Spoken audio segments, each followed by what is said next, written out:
pessoal que esteve conosco, né, lá no Palácio Iguaçu. Ô, João, nós estamos tentando falar com alguém, né? Sim. Não entrou ainda, então Aguardei. Vamos às informações, então. Entrou? Opa, então vamos lá. Nós estamos aqui enrolando porque nós vamos falar com Israel. Isso. Aqui 18 horas e 35 minutos. Lá deve ser meia-noite e 35.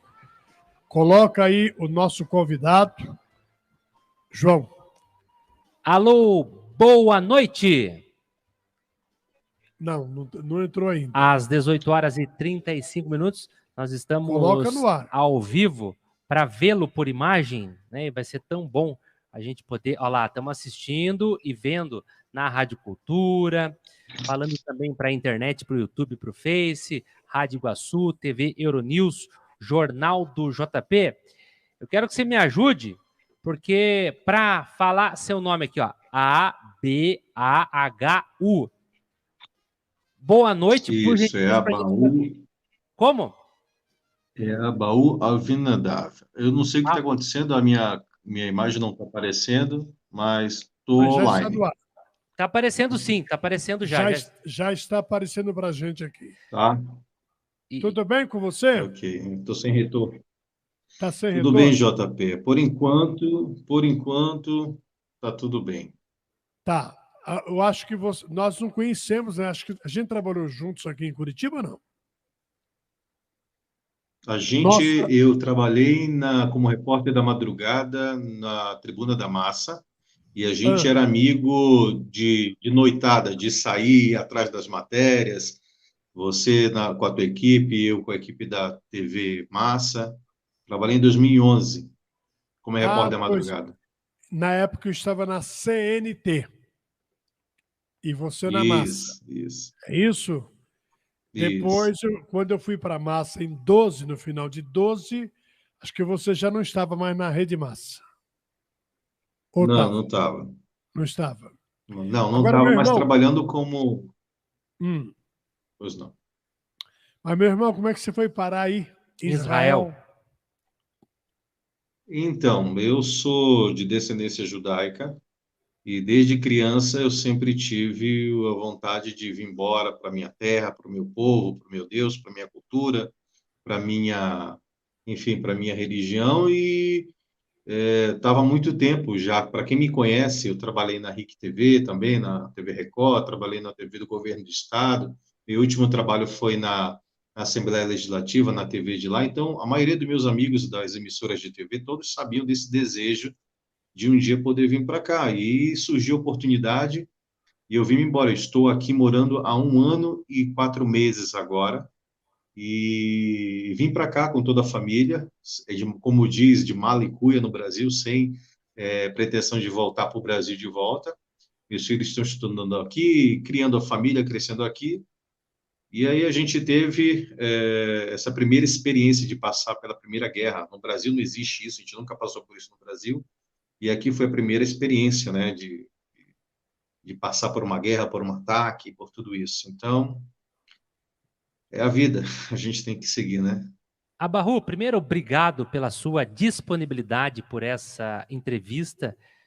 Na sexta-feira, a gente havia feito o pedido, e por uma questão que a gente tem que respeitar, né, enquanto o israelense, né, o judeu, de guardar o sábado, mas Deus permitiu que o nosso encontro fosse hoje, aqui com a presença do JP, e na sexta-feira eu trouxe aqui para os nossos estúdios um entrevistado, um brasileiro, o Michael, que estava aí em Israel no dia fatídico, trágico, onde o grupo terrorista Hamas invadiu uma festa de música eletrônica e, de uma forma covarde, matou várias pessoas, e outros ataques 260 só na boate. E também depois boate vieram... não, né?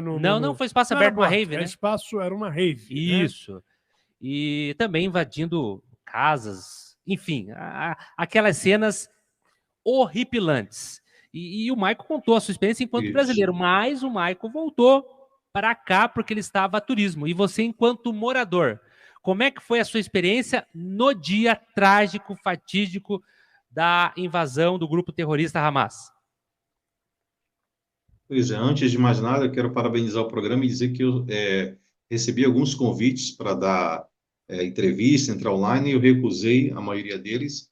E quando eu soube que era do JP, pela credibilidade dele, pelo tempo de trabalho que ele tem, pelo respeito a esse profissional que é, pelo trabalho que ele presta a todo o estado do Paraná e fora, por isso que eu aceitei fazer isso. Muito Então, obrigado. parabéns, e é no mérito dele que eu resolvi entrar agora. Agora aqui são praticamente 23 horas e 42, e estou aqui com o maior prazer. Respondendo a tua pergunta, essa invasão não só foi feita numa rave, mas ela foi feita dentro de um kibutz. Para você, não sei se você sabe o que é o kibutz, mas vou explicar rapidamente. O kibutz é um tipo de assentamento que ele é composto por pessoas que trabalham em comum, é como se fosse um sistema como se chama, um sistema social, onde todo mundo trabalha ao mesmo tempo, todo mundo faz as mesmas coisas e todo mundo recebe o mesmo dinheiro. É como se fosse um sistema comunista. Todo mundo faz a mesma coisa, recebe tudo a mesma coisa. E então foi invadido um kibutz ao sul, próximo da faixa de Gaza, e eles invadiram nas casas e fizeram tudinho isso.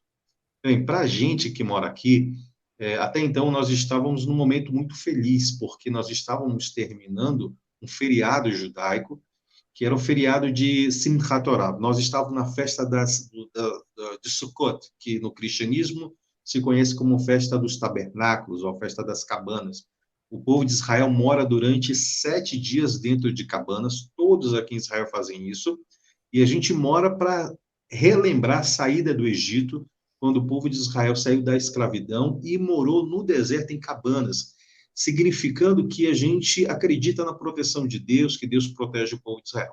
Nós estávamos nesse 7º dia de festa, que é um dia que a gente também celebra o Simchat Torah, que é uma festa que a gente termina a leitura da Torá, que nós lemos a Torá o ano inteiro, que é a Bíblia. O cristão conhece como o Velho Testamento, e nós terminamos essa leitura e voltamos a ler novamente em Gênesis.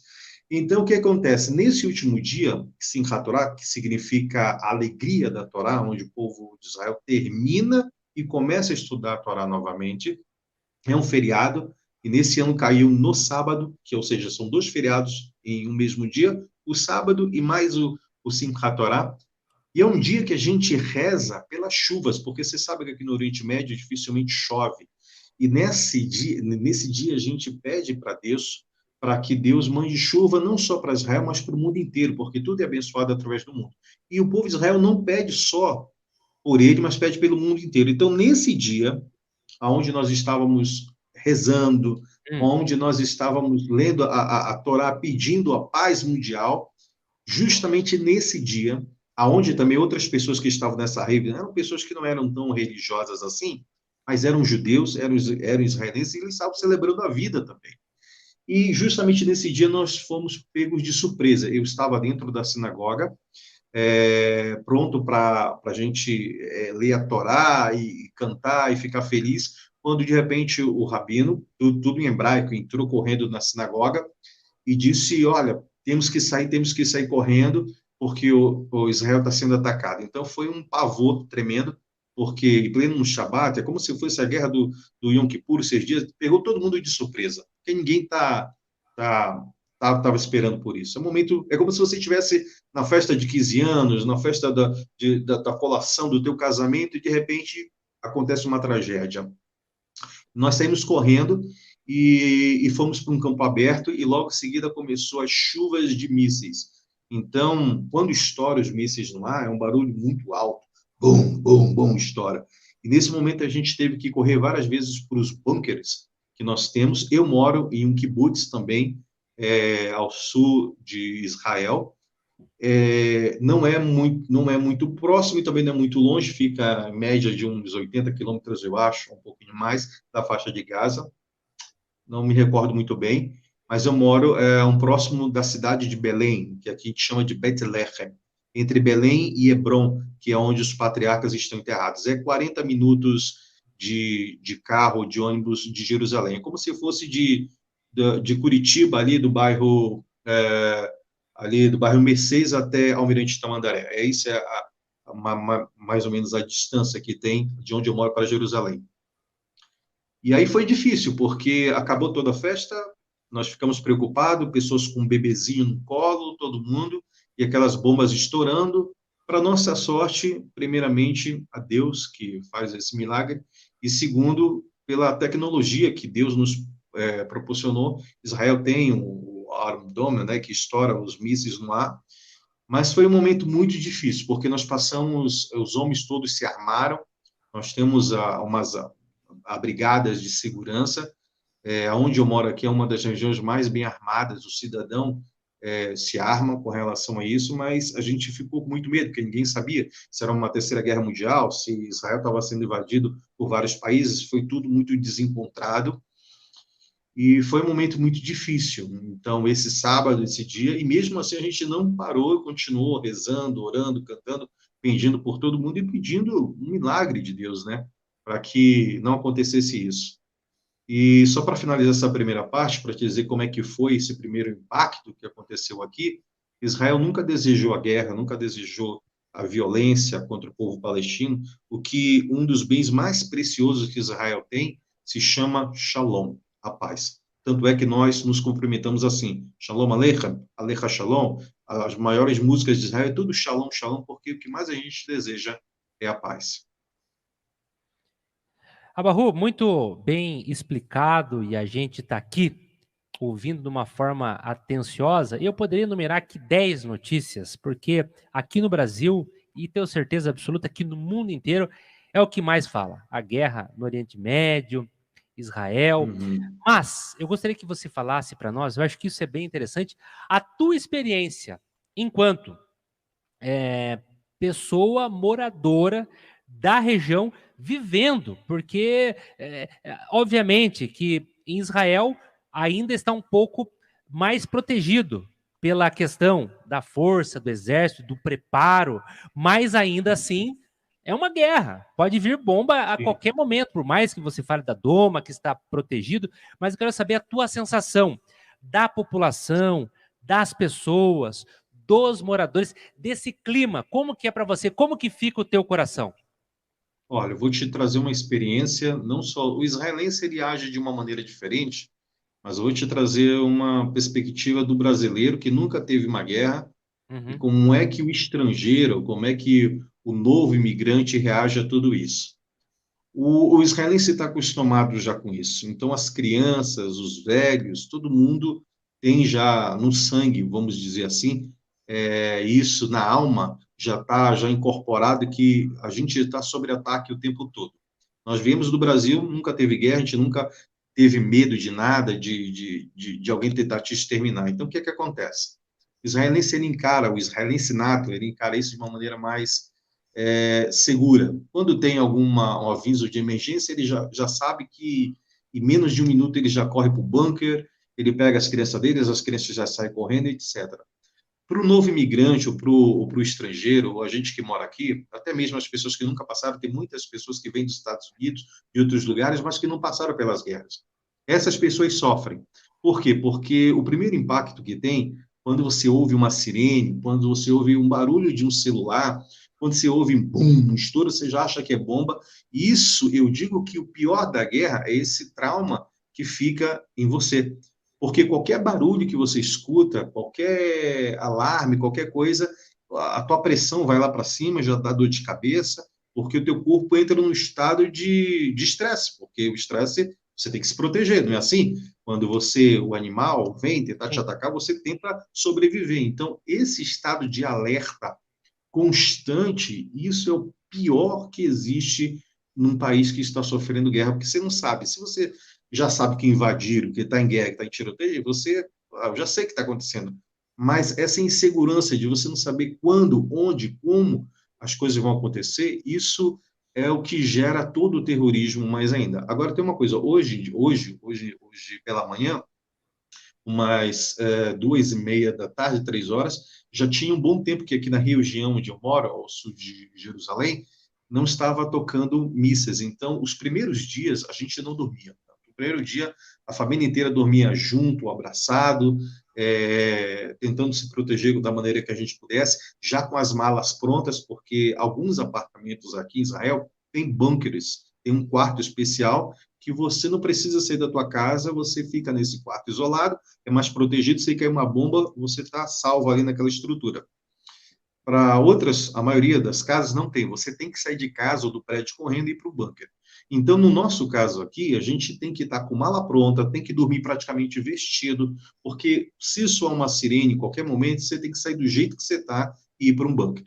Então, tudo isso aí é complicado. Então, na primeira semana, a gente não dormia direito, a gente tinha que ficar junto, com mala pronta, com comida, com água, com remédio, para correr para o bunker, para saber até quando você ia ficar preso lá dentro. Passou essa primeira semana, depois que o exército de Israel entrou em Gaza, parece que com o contra-ataque que foi feito a esse grupo terrorista, eles perderam um pouco a força de enviar o número de mísseis que eles estavam enviando. A gente passou, entre aspas, uma semana meio que mais folgada, mas sempre, todos os dias mísseis, todos os dias mísseis. Eu estou falando da minha região e da minha realidade. Hoje, por incrível que pareça, quando você está calmo, que acha que o pior já passou, eu estava em casa, tinha acabado de chegar do trabalho, e de repente toca o alarme. O que é que acontece? A minha filha está sozinha, minha filha passou por um trauma, e ela estava na escola, pegando o ônibus para vir para casa. E eu já fiquei preocupada, filha sozinha, quando acontece isso, ela tem a segurança do pai, mas numa escola, eu tenho um outro filho menor também, então eu já fiquei preocupado por eles. Então, esse mal-estar, eu tive que correr para o bunker, liguei para a professora, liguei para a esposa, que estava no trabalho também, para saber onde é que eles estão, cada um procura, e você tem que entrar no bunker e ficar uns 10 minutos aguardando lá, até que tudo pare de acontecer. Só hoje eu ouvi 10 explosões. Eu dentro do bunker contando. Uma, bum. Duas, bum, estourando. Então, esse pavor que causa na gente é de não saber quando, de que maneira. E olha, porque aonde eu moro, esses 10 mísseis que foram estourados aqui é porque vieram assim, vieram sortidos. Não era para cá. Eles vieram porque escapuliu, entendeu? Então, essa é a sensação chata que tem de você morar num país onde está passando por isso, e o dia a dia não é fácil, como eu falei, você tem que estar preparado o tempo todo, com mala pronta, com mochila na costa, e isso é bem difícil. Uma outra coisa bem interessante que eu queria falar para vocês, Israel, aqui moram as 3 grandes religiões, né? Judaísmo, cristianismo e islamismo, né? Então, os árabes também moram aqui. Então, a gente, querendo ou não, vive no meio dos árabes também. Existem árabes que moram em Jerusalém e outras cidades. O pior de tudo é que a gente, com medo que não pode generalizar, qualquer árabe se torna um potencial terrorista. A gente não quer poder generalizar, mas a gente não sabe como administrar isso. Então, aonde eu moro, aqui nessas cidades, e também existe em Jerusalém, Israel dá trabalho para muitos árabes. Então, o que é que acontece? Muitos desses locais deixaram de abrir as portas, deixaram de dar trabalho para os árabes com medo desse potencial terrorismo. Volto a repetir, não são todos os palestinos, todos os árabes que são terroristas, não é isso. A gente sempre tenta julgar de maneira favorável.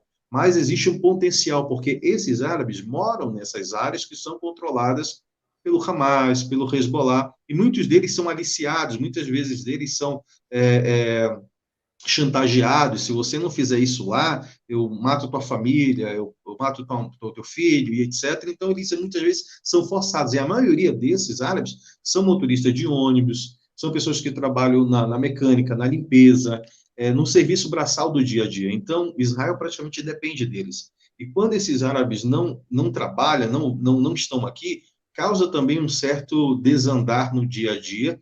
E se eles entram, causa também um outro problema, que é esse problema da desconfiança. E a gente não quer isso, porque a gente vive em paz aqui. JP.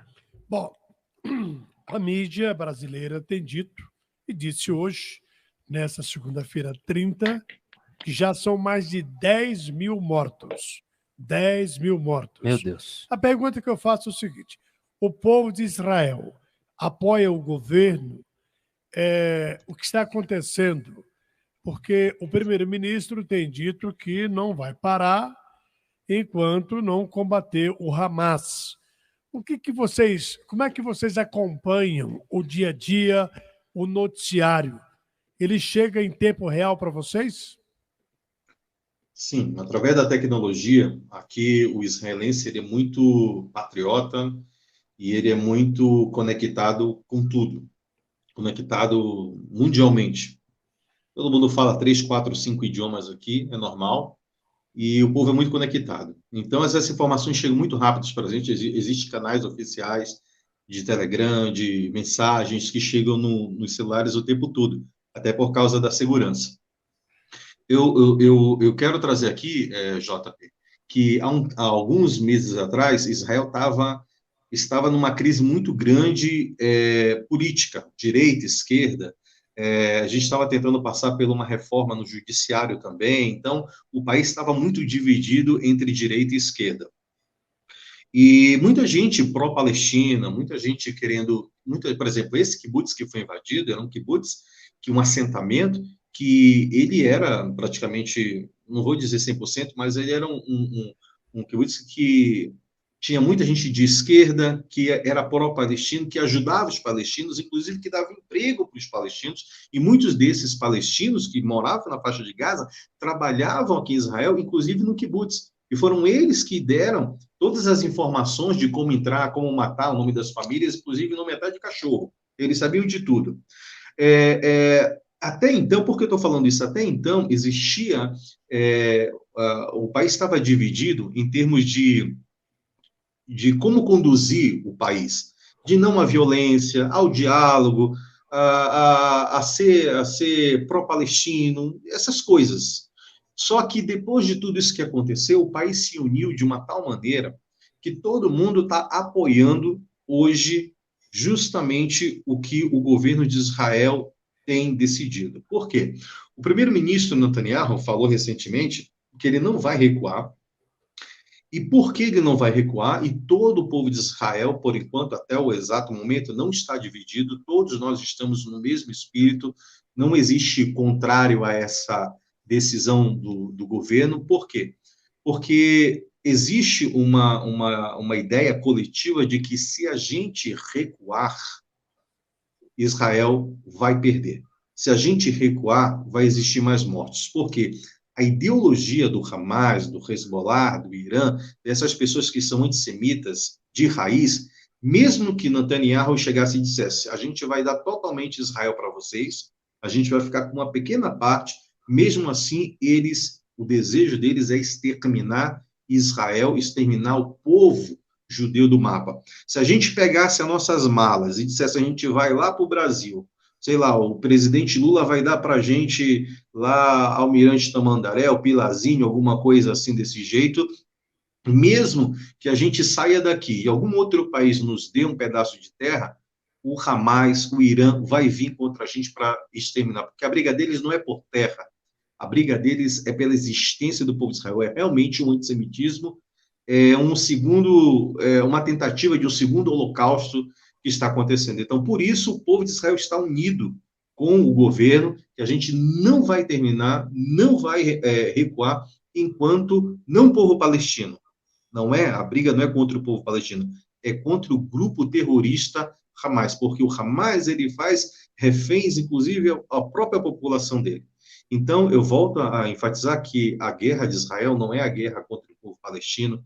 Aqui em Israel mesmo, em Jerusalém, inclusive no Brasil, tinha amigos que eram árabes, libaneses, nós somos todos parentes, somos primos. Se a gente for pegar a parte histórica, nós viemos do mesmo pai, Abraão. Então, a nossa briga não é contra as pessoas, mas sim contra uma facção, contra uma instituição que prega realmente o ódio ao cristianismo, ao judaísmo, a quem é homossexual, enfim, quem não é de acordo com eles, ele destrói. Israel é o que está como pivô nessa história para eles. Então, essa é a sensação, não vai recuar, a gente não vai pagar. Só para finalizar, o Netanyahu falou recentemente que é a luta contra o povo civilizado e os bárbaros. Por quê?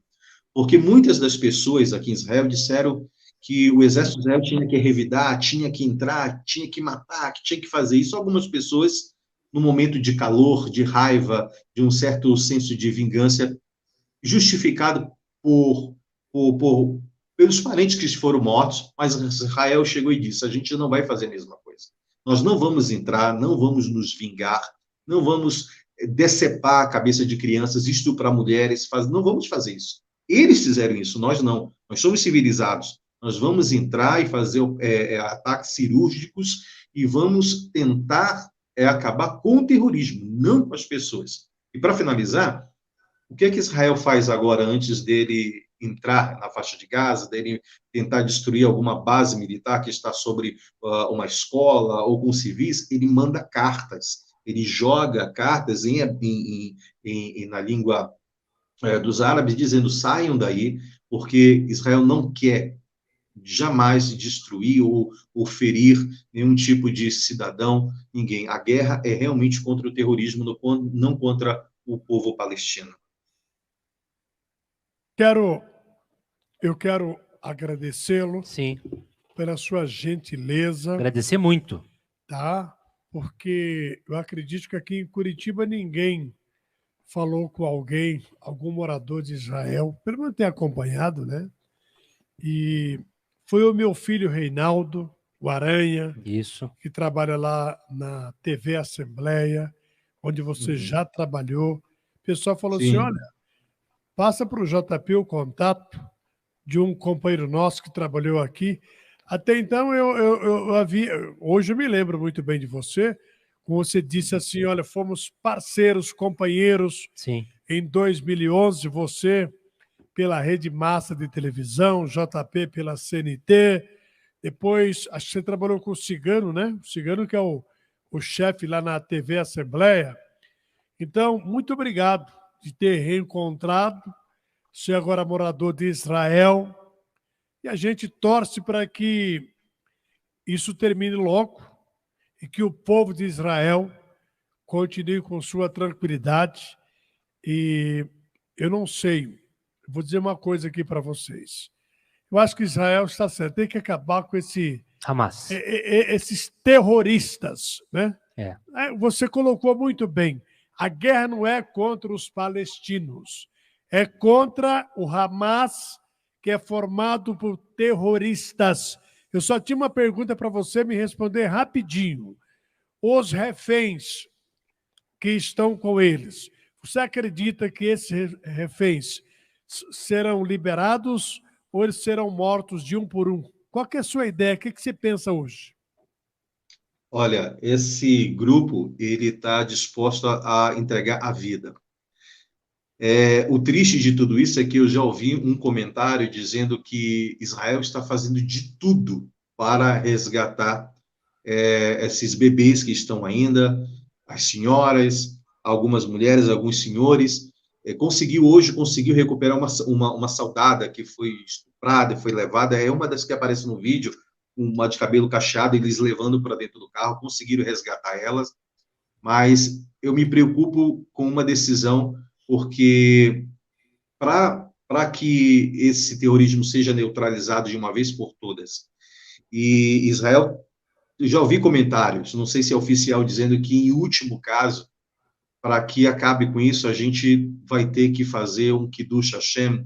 Kiddush Hashem significa morrer em nome de Hashem, e que isso não aconteça, mas que, em último caso, se a coisa agravar, o exército vai entrar e vai ter que destruir o Hamas, e com isso, infelizmente, a gente vai perder a vida dos israelenses e dos judeus que estão lá também.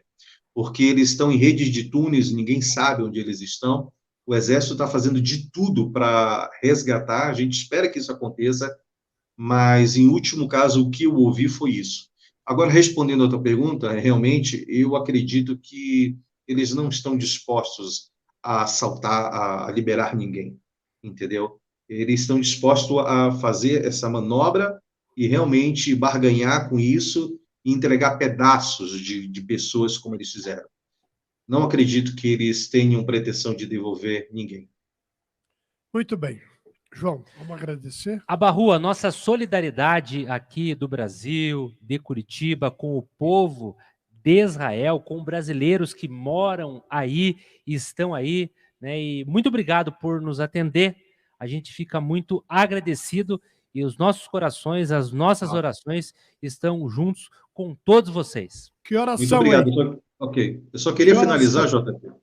Pode Só falar. queria finalizar agradecendo a oportunidade, porque isso também é um trabalho social que você está fazendo, é um trabalho de utilidade pública, de a gente trazer a realidade daqui de um curitibano que morou em Curitiba, no Paraná, trazer essa realidade e tentar, de alguma maneira ou outra, acabar com esse antissemitismo que existe, sem se fazer de vitimismo, não é isso, mas te parabenizar e dizer que você continue com esse teu trabalho como eu te conheci, um trabalho sério, uma pessoa que é um jornalista respeitado, que sempre vai atrás da notícia, sempre tenta trazer esse trabalho aí de maneira, prestando esse serviço de utilidade pública para todo mundo, com o teu jeito, com a tua personalidade, então parabéns, eu volto a frisar que eu recebi convite de algumas emissoras para fazer isso, eu me neguei, e eu resolvi dar essa entrevista para você, porque eu conheço o teu trabalho, e sei que é um trabalho com muito esforço, com muito carinho, você ama o que você faz e você sabe fazer perfeitamente isso. Então, parabéns,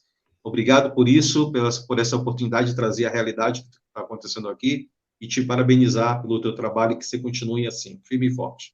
Que horas são aí?